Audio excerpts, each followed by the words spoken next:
Hello and welcome to this episode of the Speak PR podcast.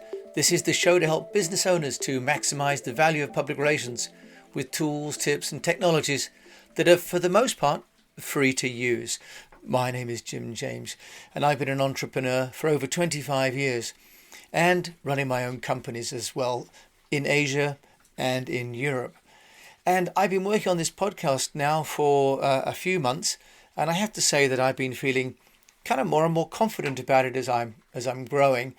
And checking the stats today, I'm feeling pretty good because I've now got listeners in over 28 countries, 117 cities, all 6 continents.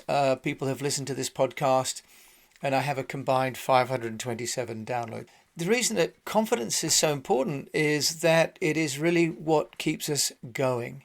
The confidence that I have now that this podcast has an audience is really part of why I want to keep going, because it shows the degree to which I feel that my actions will achieve positive results.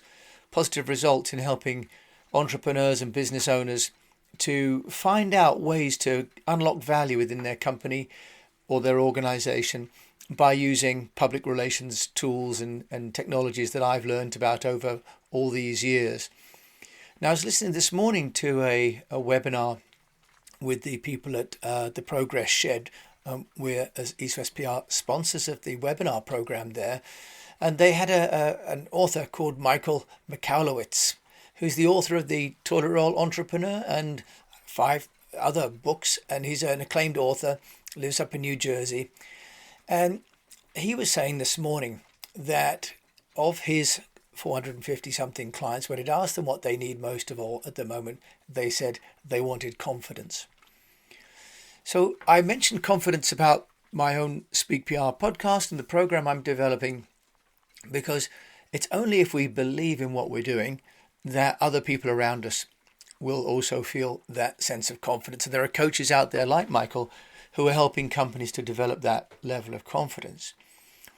Now, I was talking as well with a client this morning that is working with Chinese students coming back to the UK. And in the previous years, working in the education sector, the talk has always been about degree and postgraduate degree levels of grades and success. Sometimes a little bit about fee levels, but there's been a huge competition amongst universities around the world for the attention of international students. So the public relations in the past has been around the campus and has been around the teaching faculty and about the jobs that could be held afterwards. Now, in this new COVID era, it's interesting because the conversation really has turned entirely to security of healthcare. So the students, when they come back, will need to be reassured, or frankly they won't come back. But it's not just the students, it's the parents and it's the agents that are involved in helping students to travel internationally. So the universities now and all establishments are really now focused on what I've termed the hygiene regime. What can companies and organizations do, including yours, to have a hygiene regime, but also to communicate about that regime? Because this is really where the customers and the employees and the partners are going to feel confident about getting back and involved with the business. We have a term at EASTWEST we've coined called the COVID mindset, which is where we believe that all PR will need to be COVID, i.e. compassionate, optimistic, values-based, informative and digital. And I've written articles and there's a full webinar video on my website, eastwestpr.com, where you can view that. When the students come back to the UK to recommence term, many of them will be taking online courses.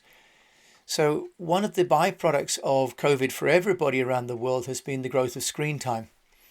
Screen time, as we know, for people like Netflix has been a real bonus. But for the rest of us, especially parents with young children like me, it's been a time of great anxiety because we know that we're in front of the screens late, but also our children are in front of the screens.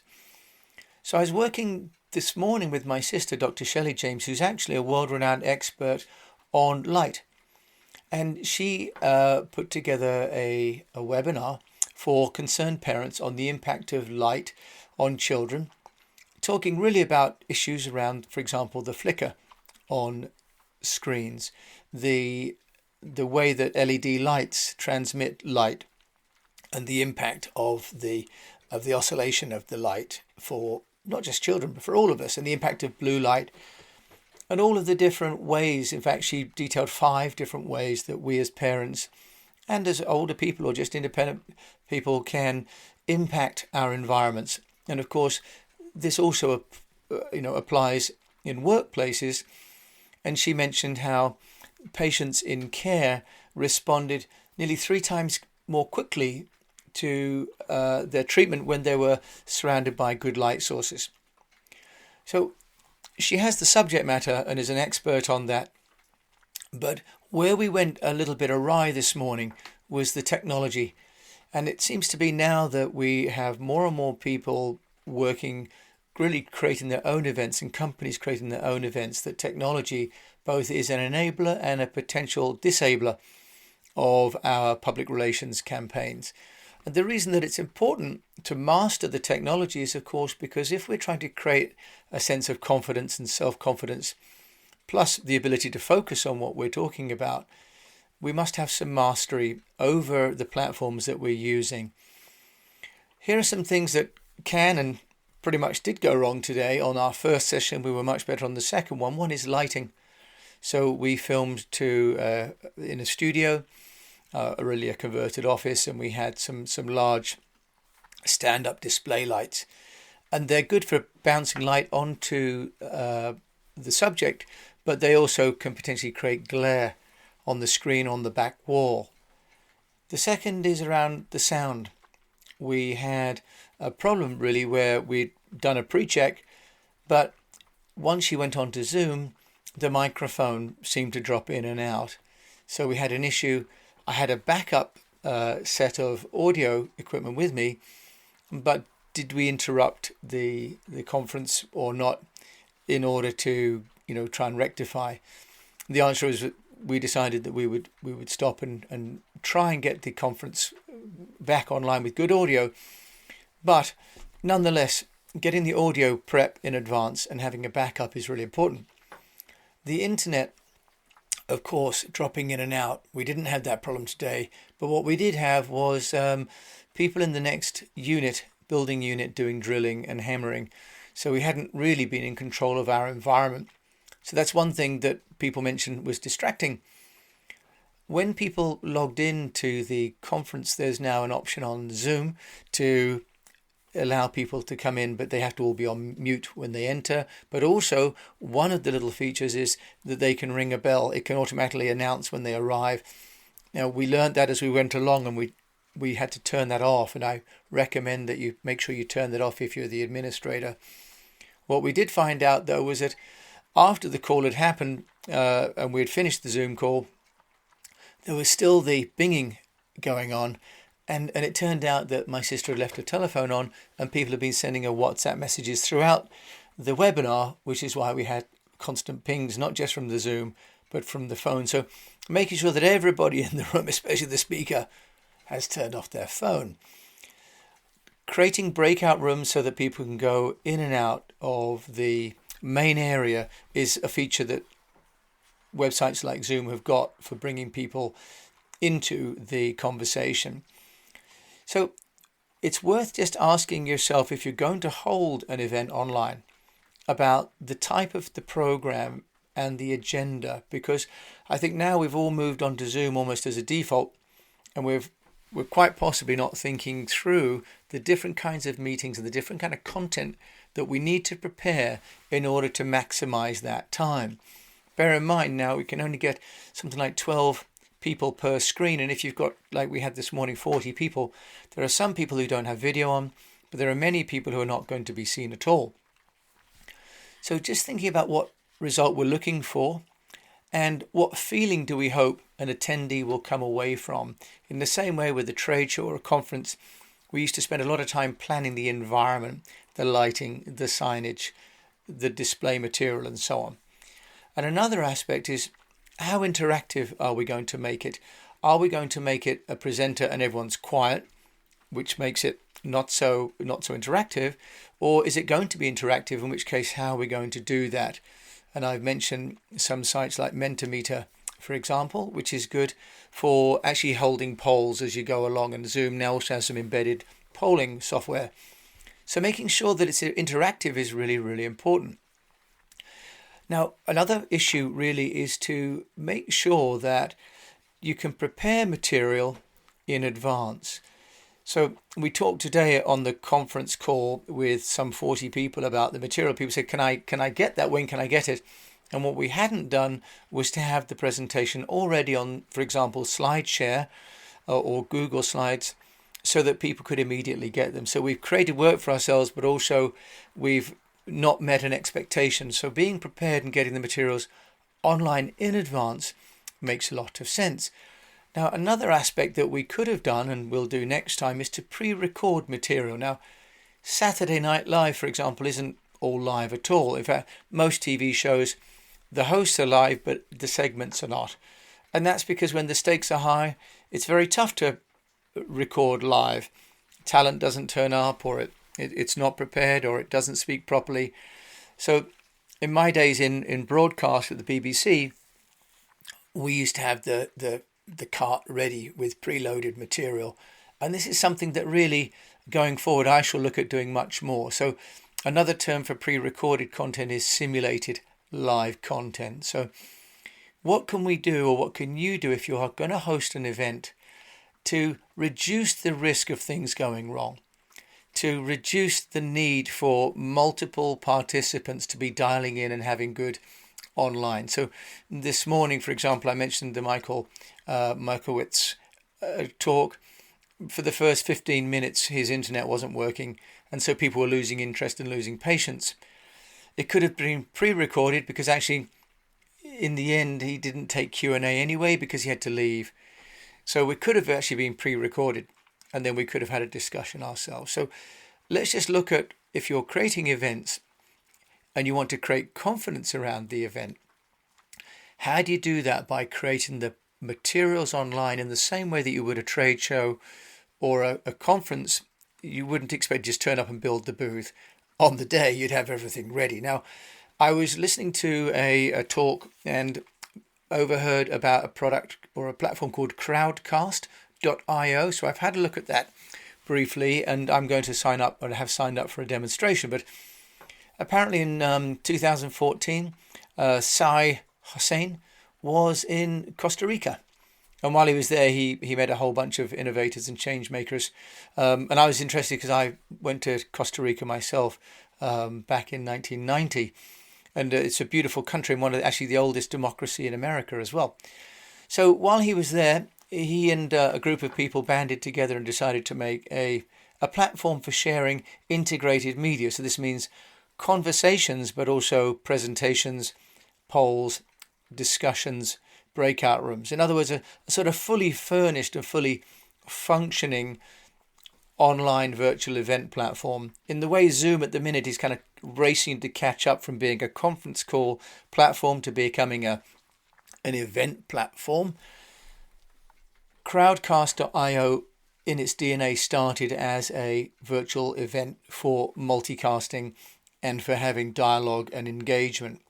Today, apparently, they host over 3,000 live events with some 200,000 live event attendees every month. It has a subscription model of just some $20 a month for the first couple of hours, and then it can scale up to $50 to $100 to $150 per month, which is not a great deal if you consider it also embeds a platform, a payment gateway like Patreon in it, so that you can actually charge for people to attend the event. I like what I've seen so far, in that it enables you to do polling. People can log in and actually participate within their own social media platforms, and you can multicast across different platforms. So it really makes it a much more fully function, more like a conference center. And as we all know, a proper conference center has all the functionality for hosting those kind of events versus a ballroom at a hotel that is sometimes used for banquets and sometimes for conferences. So Crowdcast.io looks like an interesting alternative to Zoom if you're trying to create a multi-party live streaming and engagement style event. Now, confidence is what we're talking about today. And if we're using an event like we were doing today to try and reassure parents, for example, about what they can do with natural light for their children, what we want to do is have a platform that enables us to do that. And then we want to think about, when we're on that platform, what we do. So ultimately, in a crisis, people trust people. And what we have to do is to acknowledge our role as leaders, because if we do that, if we step up and say, I'm going to lead this, I'm going to be the person with the flashlight taking you to the emergency exit in the event of fire, it removes the anxiety of there being a leadership vacuum for all those people in the room. We need to stand tall. We need to make eye contact. We need to be still and not fidget. We need to speak slowly and clearly, because if people's anxiety levels are up, then their ability to concentrate and focus goes down because they're distracted. We need to allow some silences to get people to pause and get them to slow down in their own metabolisms and their own physiology. And we need to keep our hands visible because, as we've discussed before, hand gestures and the presence of the hands communicates apparently more than any other element of our body. You can take slow and big steps, and Andy Walter of the Progress Shed was explaining today how when we make one kind of a key point, we need to stand in one place, but if we're going to tell a story or a narrative, we need to move across the stage and use the stage or the platform for different parts of the narrative. Very interesting that, and I shall explore more about that because I hadn't heard that technology before. But we also need to remember to try and engage everybody. So one of the roles I played today on the webinar, for example, was to actually pinpoint and invite people to contribute, and not just have the people who always like to speak, but to find those people. Like this morning, I found a lady who had a 2.5-month-old baby, to ask her for her thoughts about the impact of light on children.